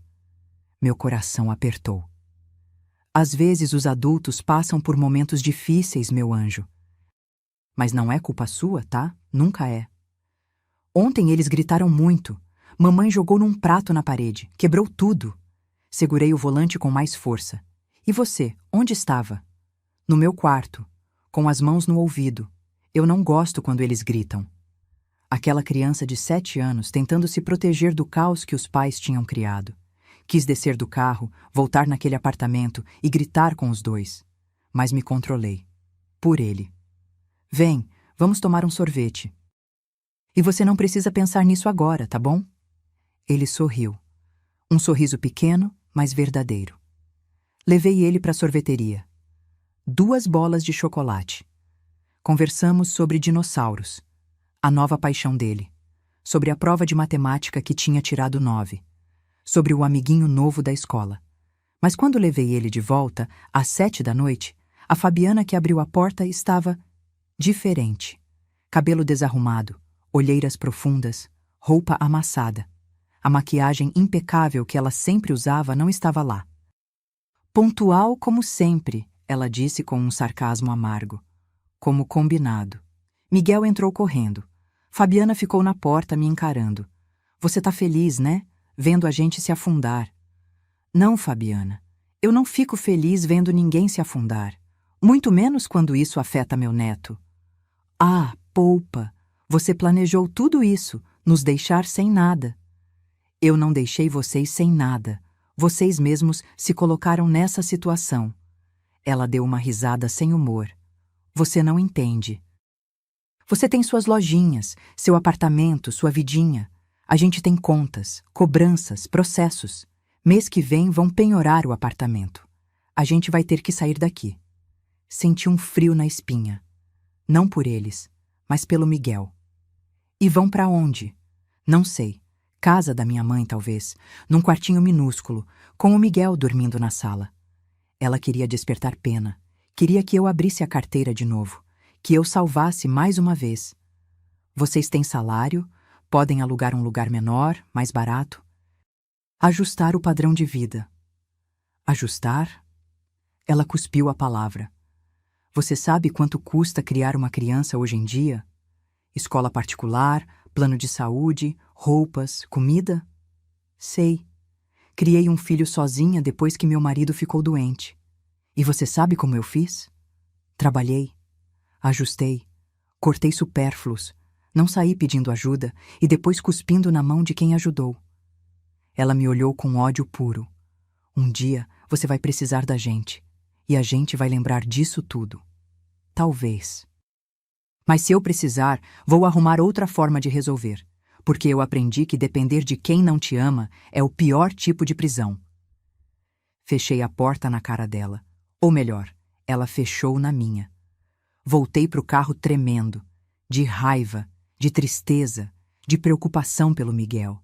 Mas não recuei. Foi 2 semanas depois que recebi a ligação. Dr. Mendes. Dalva, tenho novidades. O que aconteceu? Ricardo e Fabiana estão se divorciando. Fiquei em silêncio, processando. Quando? Ela entrou com o pedido ontem. Alegou incompatibilidade e está pedindo a guarda integral do Miguel. Integral? E o Ricardo? Aparentemente ele concorda. Disse que não tem condições de cuidar sozinho. Meu filho estava desistindo do próprio filho. E quanto ao Miguel vir morar comigo? Dalva, a gente pode tentar, mas é difícil tirar a guarda de uma mãe, mesmo numa situação complicada. Então, o que eu faço? Por enquanto, continua sendo a avó presente. Continua mostrando que você é uma referência estável na vida dele. Se a situação deles piorar ainda mais, a gente pode entrar com pedido de guarda. Mas precisa de provas concretas de negligência. Desliguei o telefone com o coração pesado. Os meses seguintes foram caóticos. O apartamento foi penhorado. Ricardo e Fabiana tiveram que sair. Ele foi morar num kitnet alugado no Brás. Ela e Miguel foram para a casa da mãe dela, na Zona Leste. A escola particular tiveram que tirar. Miguel foi transferido para uma escola pública, boa, mas diferente. Ele estranhou. O carro importado foi para o leilão. Fabiana agora andava de ônibus. E as brigas pioraram, porque agora, além das dívidas, tinha a divisão de bens. Que bens? Nenhum. Mas tinha a culpa, e a raiva, e o ressentimento. Ricardo começou a beber. Nada demais, mas o suficiente para aparecer nas visitas com hálito de cerveja. Fabiana começou a trabalhar num call center ganhando 2.300 por mês. E o Miguel? O Miguel ficou no meio do fogo cruzado. Foi numa quarta-feira, 4 meses depois do divórcio que aconteceu. Busquei o Miguel na escola. Ele entrou no carro e começou a chorar. Não aquele choro de criança que quer alguma coisa. Era um choro profundo, dolorido. Parei o carro no acostamento. Me virei para ele. O que foi, meu amor? Me conta. Entre soluços, ele disse: Vovó, eu não quero mais morar com a mamãe. Ela só grita, só chora. Ela disse que a culpa de tudo é minha. Que se não fosse por mim, ela podia ter uma vida melhor. Senti o sangue ferver nas minhas veias. Ela disse isso para você? Ele assentiu, limpando as lágrimas com as costas da mão. E o papai não vem mais me ver. Disse que está ocupado, mas eu sei que ele não quer. Ele não gosta mais de mim. Aquela criança de 8 anos, acreditando que os pais não gostavam mais dela, por causa de dinheiro, por causa de orgulho, por causa de egoísmo. Abracei ele ali mesmo, no carro. Deixei ele chorar no meu ombro e jurei para mim mesma que ia fazer alguma coisa. Naquela noite, liguei para o Dr. Mendes. Quero a guarda do Miguel. Dalva, a gente conversou sobre isso. É difícil. Não me importa se é difícil. Ele me disse hoje que a mãe falou que a culpa de tudo é dele. Isso é abuso emocional. Isso é negligência. Silêncio do outro lado. Você tem como provar? Vou arrumar. E arrumei. Comecei a gravar as conversas com o Miguel. Com permissão dele, claro. Comecei a documentar tudo. Os dias que Fabiana não buscava na escola e deixava ele esperando. As vezes que Ricardo desmarcava as visitas. Os cadernos sem assinar. As roupas velhas, rasgadas. Juntei tudo. E 3 meses depois, entramos com o pedido oficial de guarda. A batalha judicial foi brutal. Fabiana se defendeu com unhas e dentes. Disse que eu estava manipulando o neto, que eu queria me vingar através dele, mas os fatos falavam mais alto. A assistente social foi na casa da mãe da Fabiana. Voltou com um relatório devastador. Quarto minúsculo, compartilhado com 2 primos. Falta de espaço para estudar. Ambiente tenso, com brigas constantes. Foi na casa do Ricardo, kitnet de 20 metros quadrados, bagunçado, cheiro de cerveja. Nem cama pro Miguel tinha. E foi na minha casa, apartamento espaçoso, limpo, organizado, quarto arrumado especialmente pro Miguel. Livros, brinquedos, escrivaninha. A sentença demorou 6 meses. 6 meses de ansiedade, de noites mal dormidas, de orações. E então, numa terça-feira de março, Dr. Mendes me ligou. Dalva, senta. Me diz logo. Você ganhou. Guarda integral do Miguel. Ricardo e Fabiana têm direito de visita quinzenal, supervisionada inicialmente. Desabei no sofá. Chorei. Chorei de alívio, de gratidão, de exaustão. Meu neto ia morar comigo. Eu tinha vencido, mas a um custo alto. Porque no processo, perdi de vez qualquer chance de reconciliação com meu filho. Ele me olhava agora não como mãe, mas como inimiga, como a pessoa que tinha destruído sua vida. Mas eu tinha que escolher, e escolhi a criança inocente. Escolhi o Miguel. 2 anos se passaram desde que Miguel veio morar comigo. 2 anos que transformaram completamente nossas vidas, dele e minha. Miguel tinha agora 10 anos. Um menino esperto, cheio de vida, que tinha recuperado o sorriso que eu achei que tivesse perdido para sempre. Ele estudava numa escola boa, não particular, mas pública de qualidade. Tirava notas excelentes, tinha amigos, praticava judô 2 vezes por semana. Eu que paguei as aulas e ele amava. Todo dia, quando voltava da escola, a gente sentava na mesa da cozinha. Eu preparava um lanche, pão de queijo quentinho, suco de laranja. E ele me contava sobre o dia. As aulas, os professores, os colegas. Às vezes reclamava da lição de matemática. Outras vezes vibrava porque tinha ganhado um jogo no recreio. Era rotina, simples, banal até. Mas para mim, era tudo. Porque eu tinha descoberto algo nos meus 70 anos. O amor verdadeiro não precisa ser complicado.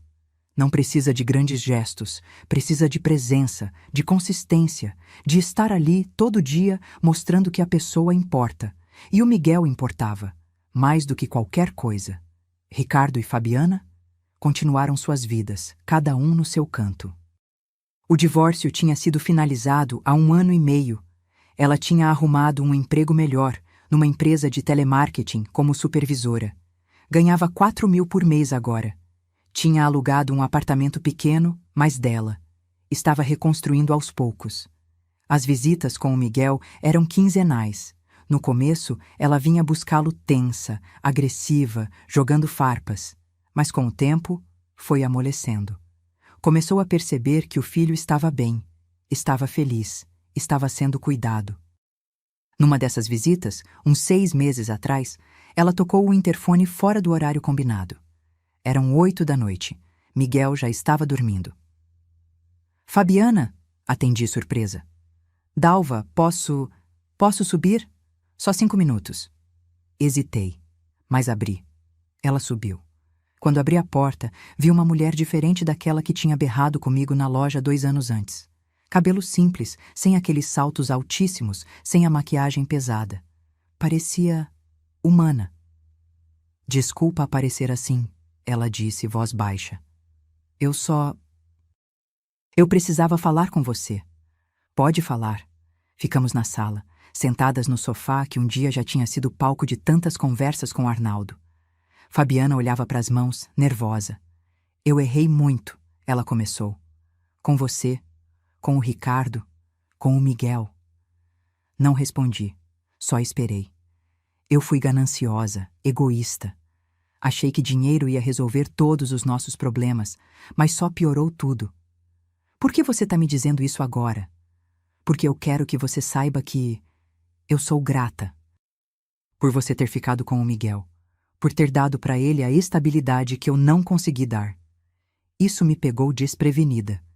E eu queria te pedir desculpas, de verdade, não porque eu quero alguma coisa, mas porque você merece ouvir isso. Olhei bem para ela, procurando sinais de manipulação, de falsidade. Mas tudo que vi foi arrependimento genuíno. Eu aceito suas desculpas, Fabiana, mas você precisa entender. O Miguel não é uma moeda de troca. Nunca foi.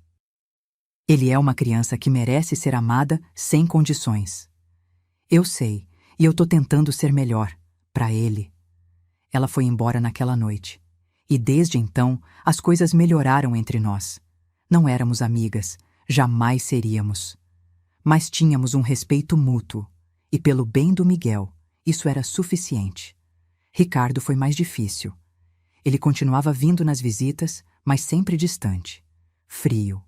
Levava o Miguel para o shopping, para o parque, mas era como se estivesse cumprindo uma obrigação.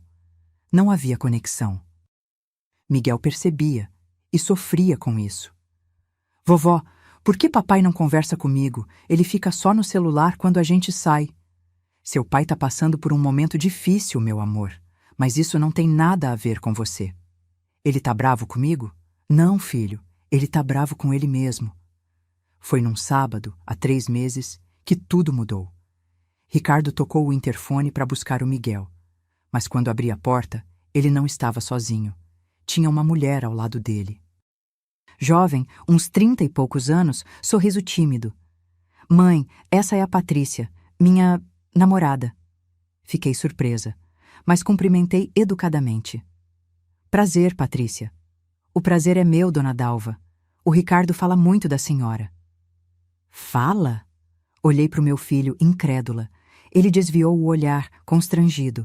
Miguel apareceu, mochila nas costas, e ficou curioso com a moça. Quem é você? Sou a Patrícia, amiga do seu pai. Ah, legal. Eles foram embora. E eu fiquei pensando naquilo o dia inteiro. À noite, quando o Ricardo trouxe o Miguel de volta, pedi para ele subir, sozinho. Só nós dois. Ele hesitou, mas subiu. Ficamos na sala, igual aquela vez com a Fabiana. Mas o clima era diferente, mais pesado, mais doloroso.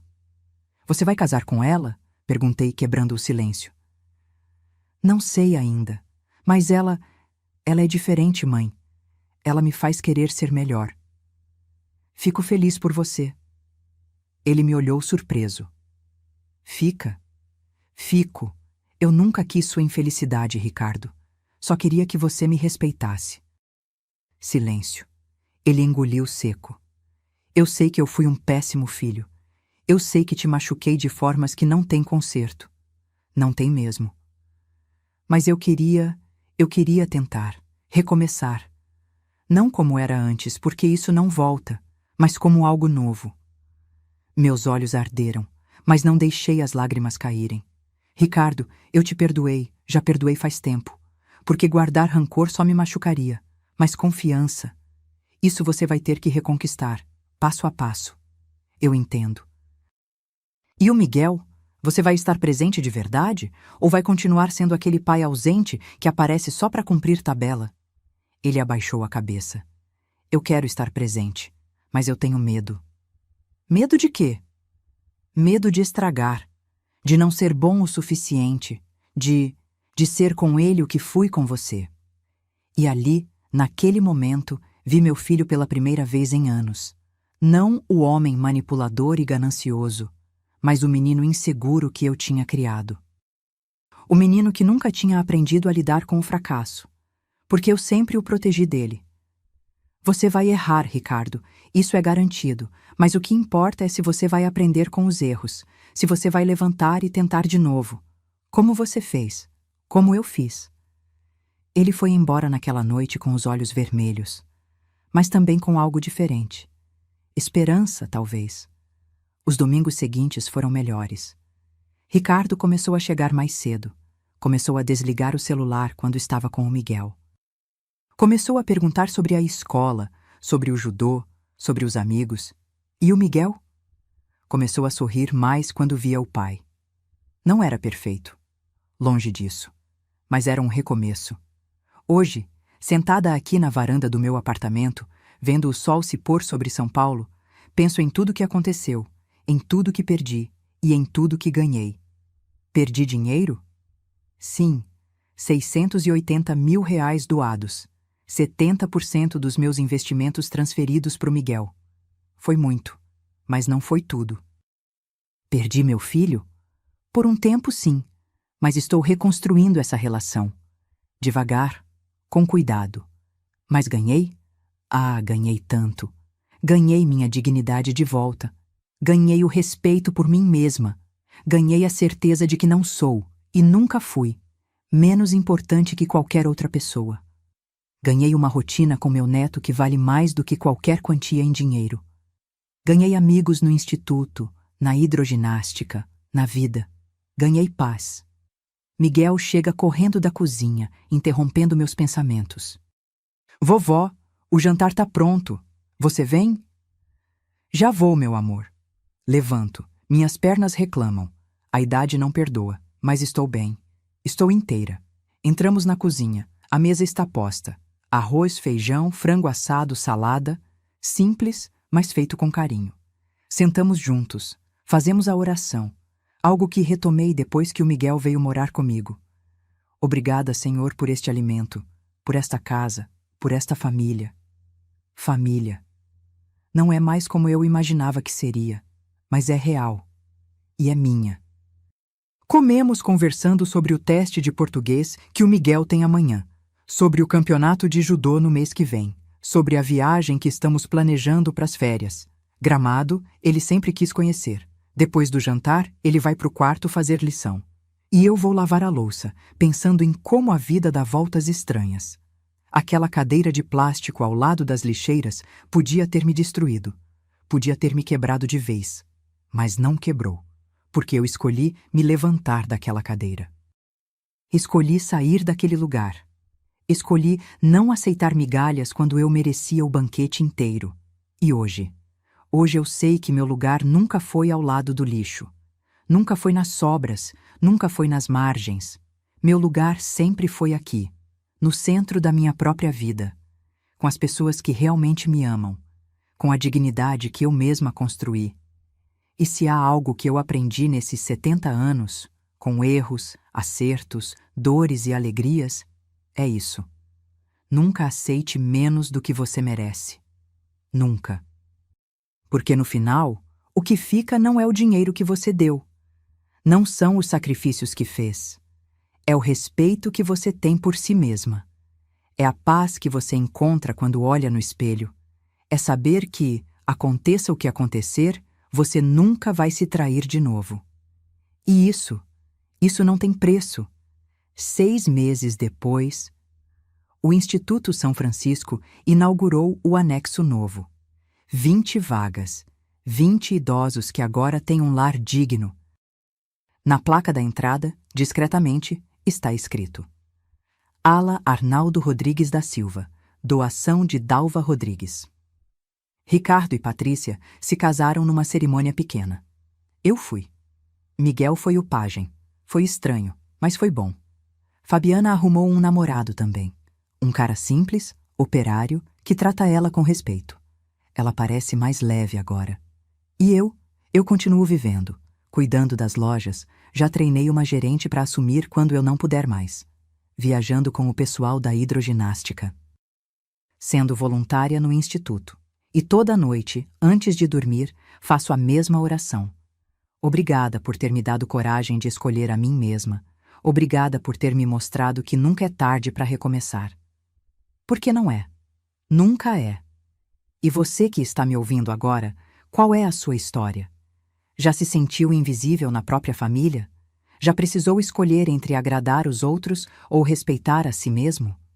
Me conta nos comentários. De onde você está assistindo? Qual foi a parte que mais te tocou? E se essa história te emocionou, se te fez refletir, deixa aquele like, se inscreve no canal para continuar acompanhando histórias reais de vida como essa. Porque a gente precisa falar sobre essas coisas. Sobre dignidade, sobre amor próprio, sobre recomeços. Até a próxima história. E lembra, você sempre merece ser tratado com respeito. Sempre. Fim.